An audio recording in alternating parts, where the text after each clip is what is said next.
Why is corporate management so awful? What aspect of your job would you change if you could? Many of you will probably say the management. According to a recent MIT study, American employees look for new jobs 10 times more frequently than those who were looking for higher paying positions due to management and the culture they foster. There are good managers out there, but even if you are fortunate enough to identify one, they are frequently constrained by bad management that permeates the entire organizational hierarchy. You might anticipate that corporations would make every effort to address this issue in an era where staff turnover costs them billions of dollars annually. Even while companies such as Google and Apple make every effort to foster workplaces that are among the greatest in the world, their toxic leadership is nevertheless criticized. Hello there, this is the Financial Fortune, and in this video, we are going to answer the question, why is corporate management so awful? Please don't forget to leave a like, click subscribe if you haven't already, and hit the notification bell to be notified whenever we release new videos. To understand why managers are bad at their jobs, the first thing to do is to fix some obvious issues. In a perfect world, managers would be hired due to their credentials and prior experience in related jobs, or they would be promoted to their positions after demonstrating significant competency in the roles they would be supervising. Naturally, this is not always the case, and sometimes we get managers that shouldn't have their positions due to nepotism, favoritism, and just plain lousy recruiting practices. However, this is probably not as big of a problem as many assume, especially in large companies where recruiting and promotion decisions are handled by rigid working procedures rather than by individuals who might give the job to their useless son-in-law. Instead, what business analysts refer to as the DILBERT principle, made popular by the comic book writer Scott Adams, is one of the largest issues. According to the DILBERT concept, incompetent employees who are not terrible enough to be fired are placed in supervisory positions to keep them out of the direct workflow. This typically takes place through lateral moves that position the DILBERTs for future promotions rather than directly. A manager might choose to move a DILBERT into a non-operational position if the DILBERT repeatedly causes their team of research analysts' work to be delayed by coding errors. For instance, this specific DILBERT might be given the responsibility of assisting new hires, showing them around and instructing them on how to utilize the company's systems. This allows the experienced analyst to do their work without having to stop, correct DILBERT's errors, or show the new hire how to use the office printers. Now, this is sound management in a vacuum. People should be given work they can successfully complete. However, at this fictitious company, the issue arises when managerial roles become available. The DILBERT would have an advantage over his conceivably more capable colleagues since, according to his resume, he not only has experience working as a business analyst like everyone else did, but he was also in charge of onboarding new hires, a task that appears excellent for a potential manager. Because they were given a duty to keep them out of everyone else's way, the DILBERT receives their promotion. Now, I want you to keep this in mind because, believe it or not, there is something to be learned about good management from DILBERT, which I will discuss later.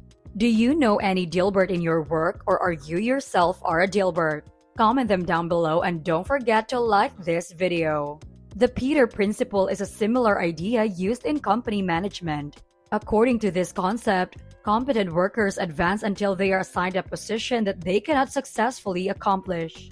They are no longer promoted at this time and remain in their underperforming status. Junior analysts should be given preference for team leader positions if they consistently outperform their peers for a few years.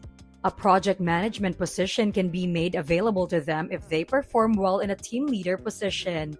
However, if they perform poorly when working on deliverable tasks, they won't be promoted again, and a less than ideal candidate will have this position eternally. Michael from The Office would be another amazing example.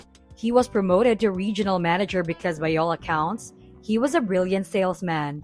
He stayed in that position for 3 years straight, making his employees' lives miserable because he lacked the abilities or personality to carry out this task efficiently. Understanding the Peter Principle is crucial for those making hiring and promotion choices. Because a superficial knowledge of this idea can lead you to conclude that corporate positions are just steps on a ladder, each of which is more difficult to climb than the one below it. Of course, this isn't the case.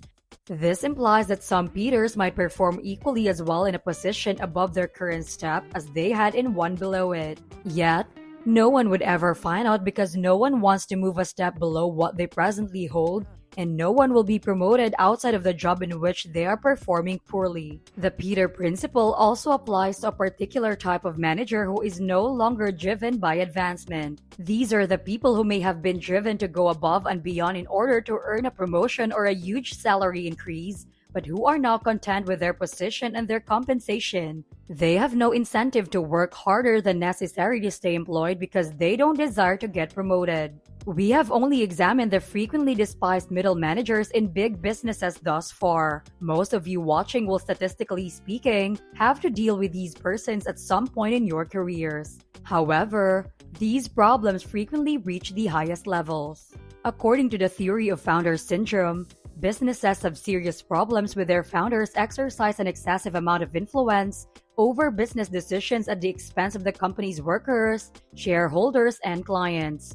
Of course, founders are key players in a business, and it was their vision that gave rise to the company in the first place. Great managers, however, are not often great visionaries. Founders frequently confuse their identities with the brand. It may be advantageous if the founder is charming and popular with the general public, but that's unusual given how little the general public enjoys billionaire business founders. If they end up doing something horrible, it gets even worse because the company's reputation is tightly related to their own reputation. Due to founders' need to maintain control over every aspect of their businesses, regardless of how big they become, founder syndrome is also prone to encourage a culture of micromanagement. The initial success of a company is greatly influenced by the founder's abilities and expertise, and they frequently demand that everybody hired to help them grow the business do their work exactly as they did. Founders also struggle to deal with the tedium that comes with running a successful company. A startup operates quickly, and the management team faces daily challenges that require making important decisions about the future and viability of the business. But after a business reaches a certain size, senior managers spend a lot of their time simply supervising mundane business operations. Is money being paid out on time? How well are the workloads of the personnel being managed? Are expenses handled correctly? All of these activities are necessary for a successful company, and a good CEO should be in charge of them. However, excellent founders do not often make excellent managers, and these kinds of tiresome duties are the first to be ignored by self-described big-picture people. What can people do to try and be effective managers themselves if management is constantly destined to be bad? First of all, that is a noble goal, and I can assure you that having that desire will make you a better manager than the majority of others. Asking yourself honestly why you want to be a manager in the first place is the next stage. The fact that these positions where you manage people are more prominent and well paid is often cited as the factor. Don't hold back if you're in it for the cash and the power. Just be straightforward with yourself and acknowledge that you'll definitely end up performing below par. The next most crucial question to ask yourself is whether you have what it takes to be a good manager if you truly want to succeed for all business stakeholders. There are things you can do to strengthen these abilities, but there will always be people who are the happiest working in a task they are particularly good at by themselves.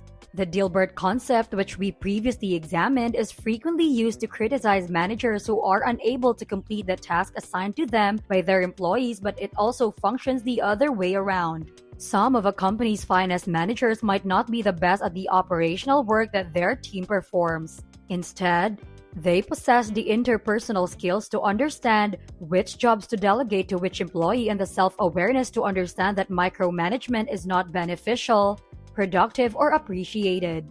Even while it is uncommon for managers to lead their companies to success on their own, it is crucial that you think they do. So, do you think you have what it takes to be a good manager? Don't forget to like, comment, and share this video. If you like this video, you might want to check out this video or this playlist that we made. This is The Financial Fortune, and thank you for watching.